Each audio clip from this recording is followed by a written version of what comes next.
Kamusta? This is Buhay Ghetto and again, I apologize. Alam mo na actually, sasawa na ako mag-apologize because of my late uploads. Siguro sana naintindihan nyo na lang na tayo ay nagtatrabaho at kailangan natin mabuhay ng pamilya. Anyways, let's get back to business. So, totoo lang, hirap na hirap ako mag-segment kung anong gagawin ko sa video. Gusto ko bang himay-himayin o pagsama-samahin? I think, bahala na. Kung kayo ay madalas na nanonood sa channel, gets nyo naman siguro paano yung format. So, samahan nyo na lang ako kung anong trip nyo. Tara, kikwentuhan ko kayo tungkol sa mga projects. My God, bakit ba tayo nagpa-project car? Ewan ko. Most likely, outlet. Alam mo, totoo lang. To be honest, we need the outlet. Bakit 90s? Kasi marami tayong hang-up sa 90s. Gusto natin yung mga nakita natin na hindi natin kaya afford. Marami pa rin naman kotse hindi natin kaya afford. Pero syempre, as of the moment, hanggang kaya. Ito, as you can see here, it's the Mazda Lantis Mazda F323F. Actually, ito, magbigay ako update dito. Marami na nangyari dito. As you can see here, yan, also the 190e. Ito, dream build natin to. Medyo it's really gonna take time. So, kung kayo ay fan ng mga lumang 201, this could be your chance of a lifetime to see the journey at suffering. Siyempre, nandiyan din yung Eclipse. Just mariwasap yung kotse na anak ko. Di ko lang alam actually ano nangyari para akong nalulunod sa mga kalokohan ko. At siyempre, our ever beloved Lancer Evo 4. So, anyways, sama kayo and let me start the story now. So, restart tayo sa Lantis. So, ito, when we got the car, ito ang itsura niya. All stock. Kakaiba mga panels. Everything, may mga konting rust, pero ang interior is fresh as F. Yes, fresh as F. Pero yun lang naman yun. So, priced, medyo panalo, medyo gitna. Hindi siya ganun kamahal. Kasi alam mo, underrated ang mga Lantis. Very rare, very sought after, pero nobody really wanna buy this thing. Ewan ko bakit. Pero kami, I've always wanted one. My brother always wanted one. So, let's go. Let's try it. Let's read the secret. Ang ganda ng lines, kakaiba yung lines niyan. Maniwala ka o hindi, it shares the same format as a 323 Mazda Familia. Pero, iba pinto, iba ilaw, almost. Pero everything's different because Mazda's weird. And that's my son, checking it out at natatawa. Kasi meron siyang continent sa gilid. As you can see here, yes, ayun. Pero fresh yan, guaranteed. Ang mga Lantis is very rare na nilabas dito, pero local meron sila. This has the 1.6 engine, hindi ito yung V6 na rare na Mazda Speed. Ito yung lang, pang masa. So, ayun na. Let's start the journey. Let's go, move forward. Siyempre, pag unang-una, excited, lahat gusto mong makita. Actually, yung unang problem nito yung shifter niya. Parang, alam mo yung sa mga taxi, yung right, left, yung gumaganon, sobrang alog. So, medyo na-disturb ako doon. Tapos, medyo palyado. Ay, nako, palyado. So yun, nag-decide ako na maghanap ng shifter bolts. Palitan lang, sabi, online and ayos na. At nakahanap naman tayo sa Auto Supply. So I was very happy for that. And of course, knowing me, I will try my best to DIY it. So ito ginawa ko. Is 120 a piece. JDM Yo daw siya. Sorry, puro palms. Tingnan ko kung ubra. 6 na piraso. Pero ang nakikita ko sa aking mata ay 4 lang ang pwede ko lagay. Pero 6 daw, sabi ng mekaniko. So, shall check and see what's that. Ayun siya pa. Tarantado ka. So, ito yan. Maluwag na shifter. So, lagay tayo dito. 1, 2, 3, 4. What the fuck? Oh my God. Aray ko. Aray ko. So, try na natin to. I'll see you guys later. So, yun na nga guys. Kinakabit ko na. Kasi medyo mahirap. Pero kaya-kaya ko yan. O yan. No doubt about it. I do my own hard work. No more shakes. So okay na pero parang maraming kulang. Like the side skirt and the chin and syempre the notorious wing. So we decided to go to Lino sa may CAA. Magaling siya mag fiberglass, solo artist. So I love to see a solo artist. Nakakatuwa yung alam mo yun, skills silang kanyan. Mahilig din ako talaga sa fiberglass. Fiberglass is the way. I love a fiberglass guy. Tuners of the universe. Yan. Oh. Tatanggalin yung mudguard, di ba? Oo, tangga. Tama. Sakto lang laban, ano?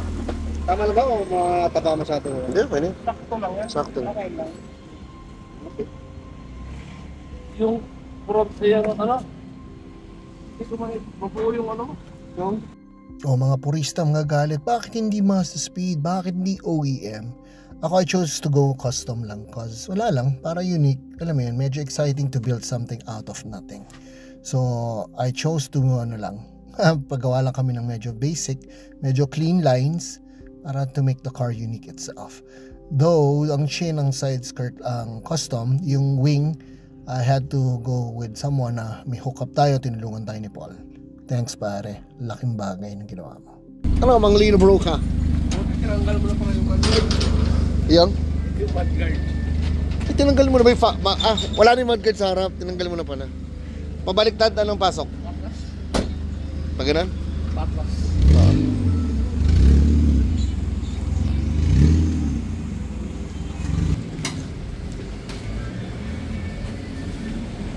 Okay ba yun? Ganun lang. Para lang mukhang ano. Parang may nakakabit na ganun. Oo, para makita na distinction na may body kit. Beng! Pero okay na yun. Sige, okay na siya. Ang mukha lang nakakitted siya. Pero yung taba dapat diretso, di ba? Okay na yun. Gusto mo paliit, ayaw mo. Di na, okay na yun. Oh, okay lang mo ng diretso. Yung taba na yung kaisa. Oo, okay na yun. Pag body color yan, magmumukhang maganda yun. Basta mo. Oo, body color po. Yun ang atake.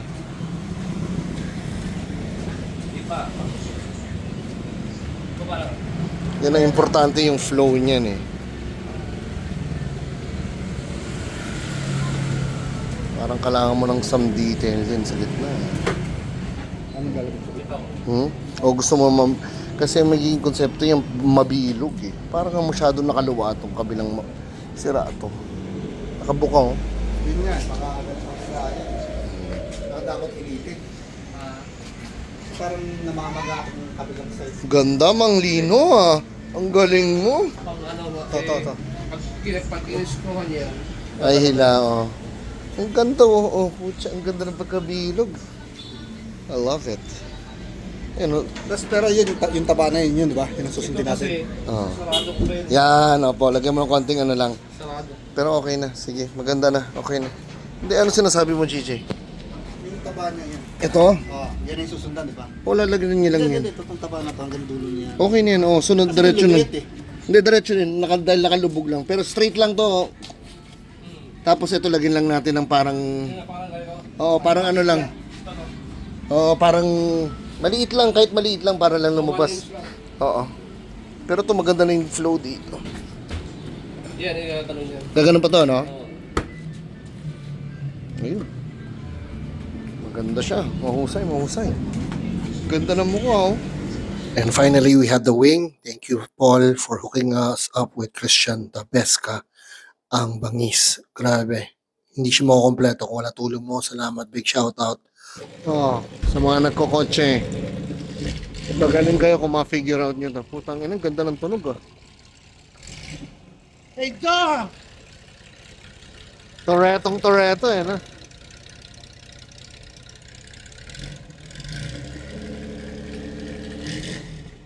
A very rare Ford Capri.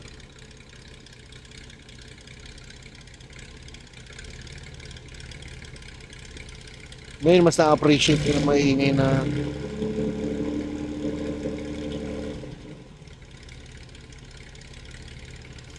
kasi may naglalakad doon na ano eh. Nakamaspook ni Felix.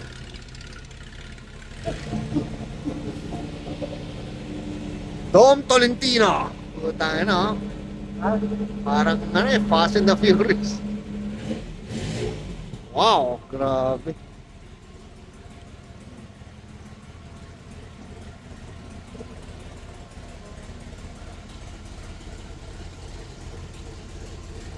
Beautiful. May skyline, ha? Ah, bago yan. Oo. Holy Grail. Buti nakahanap ka pa. Uy, ang ganda. God damn. Ikaw na nag-build up nito. Ikaw din nagsalpak. Ay, lahat. Oh, yun.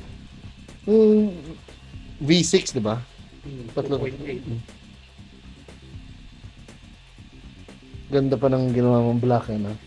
Ganun yung RS eh. Kasi yung Ford, during that time, nagtitipid sila. Kasi ang ano lang naman nila is to win yung races sa Europe. Hindi nila kailangan yung mabigat na ano. Gusto nila, Basic na. walang ano lang, oh, no frills, flat black lang. Sige, Tayo na, stig.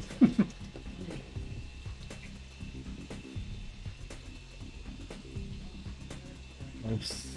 Naka-disc brake na rin yata ito. front and rear. Kasi pag dati nung kompletong drum sa likod, tayo naman tumigil. Ikaw na nag-disc conversion. Ano pansin ko naka-disc? Ah, talaga? Yung nga kaya ang sinasabi, napansin ko disc brake na yung galing, ha? Ibang klase. No, yan ang very rare. So, natapos na natin yung kit. Meron na tayong front, chin, side skirt, pati yung rear wing. So, what's next? Naglagay tayo ng mags, tinry natin yung DTM. So, what do? We do what we like to do most of the time is to lower the car. Here we have, kasama natin isang friend natin, si Dayday, ni Crazy Four Door with this very rare Mark II. Actually, I could go technical. Alam mo yan. Ito, nakita nyo na rin silang video ko yung mga matalas namin ginagawa. Pero actually, parang na-realize ko, we do this because we have the same trip, kami magkakaibigan. And alam mo yan, sabay-sabay namin gawin because, no, it's fun time, pare. Alam mo yan, lahat, nag-enjoy lahat, sama-sama, nagkikwentuhan to do the things that we like. Isang common denominator, which is cars. So, yun lang, na-share ko lang na it's all about, alam mo, pare, spending time with friends, having fun with people you like, di ba? Yun lang. So, astig din siya, masayang experience siya. So, do it with your friends. Gawin mo na. Ano tawag sa gagawin dito? Ha? Ano gagawin? Rebuild. Yan. Yan, guys. So,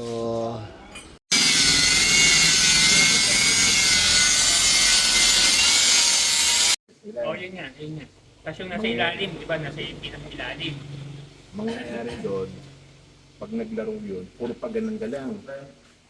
Wala yung tulak niya pa. Wala. Wala. Yun yung nagpapakontrol. Oo nga.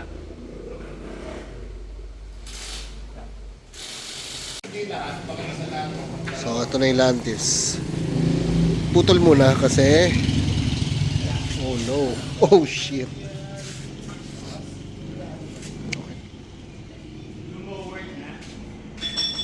Sakto lang.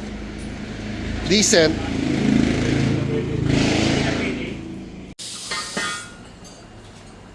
Now that's magic. Okay guys, sorry. Second take. Before everything else, gusto ko magpasalamat kay Coil Jacket for this wonderful jacket ng mga coilovers. Wild, diba? Big shoutout sa inyo, pare. Salamat sa iyo, Chok. Nakabit natin yan sa coilovers para at least less dust, less buhangin. Yun yung nakakasira ng mga coilovers. Ito the best. I think very innovative, very smart. Kick-ass. Ang ganda rin ng design. Pink. It's cool, it's cool. Thank you, and we'll be using it on our cars. So, yun na nga. Ginawa na namin is pinutulan muna. Pero actually, mataas pa rin eh. Kasi hindi pa, inaantay pa natin yung custom coilovers natin.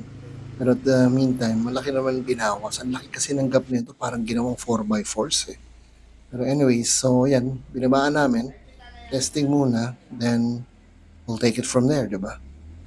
Ayun, okay na halos lahat kaso yun nga ay grabe. The paint, pare, parang kumalat na yung world map. So, nag-uusap na kami ni June. Actually, chinek na rin. Wala naman masyadong rust pala. Ano lang talaga. Ubus na yung pintura. Pagod na siya. Pero after that, sige. Yun ang talagang end game is to have it painted. Then, we'll sort everything out. Naman tayo. Responsible car owner. Forma muna bago ang lahat.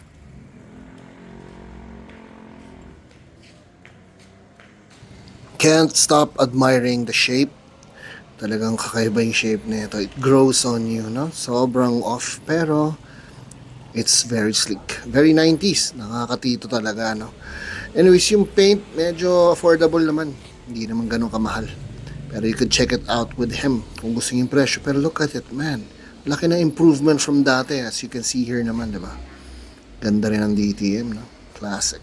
Saan ka nakakita ng touring look? Di ba? Na kayang-kaya sa bulsa. Saan ka pa? So, it's been a few months. Matagal nang nag-aantay. And dumating na ang araw na dapat nating gawin is to have the car sorted out with its paint para matapos na yung ugly look. Siyempre, ayusin na natin, pagandahin na natin, paputiin na natin ang walang yan. So, off we go. And ang papakulay natin dito is also white. So, we didn't go for any custom colors. So, check it out. So, dito tayo kay, sorry, ulitin natin kasi na-stuck to. Sorry.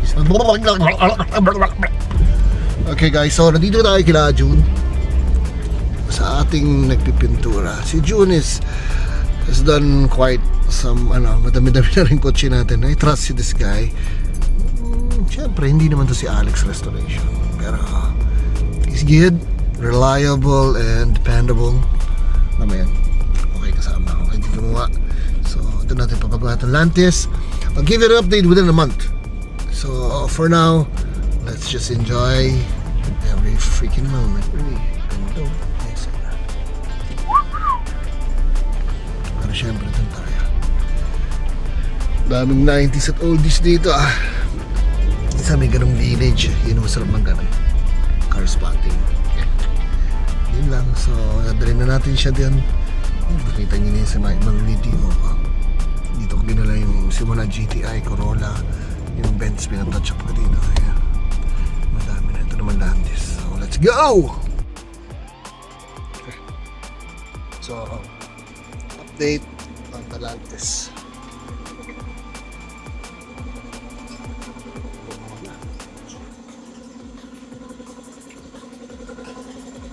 Kasi, wala si Lodi. Okay lang. Napadaan lang ako.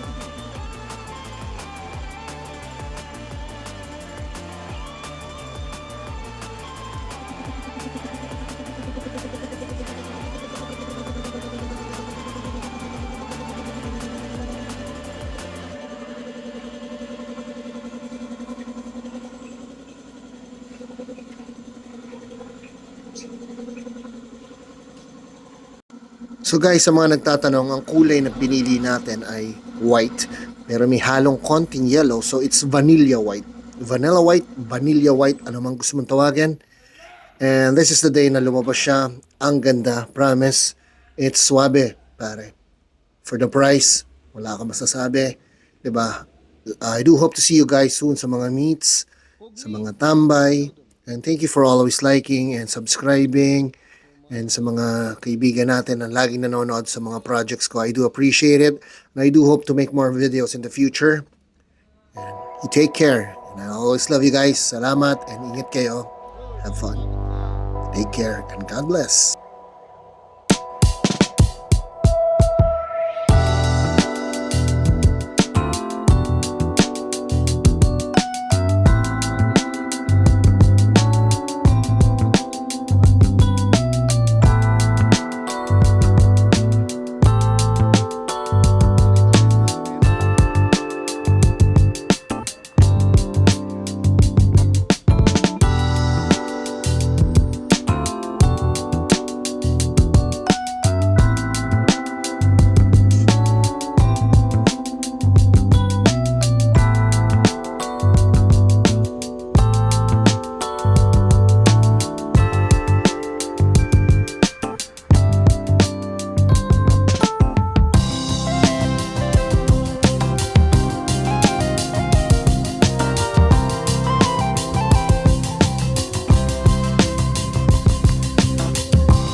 natin kasama yan. Pero as of the moment, ito lahat sila.